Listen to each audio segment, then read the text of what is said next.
Ito si Kuya Chano. Trip natin to.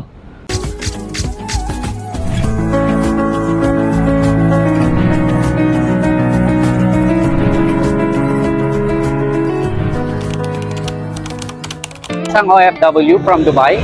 Nandito tayo, umuwi tayo ng Pilipinas para explore natin yung sariling bayan na aking sinilangan.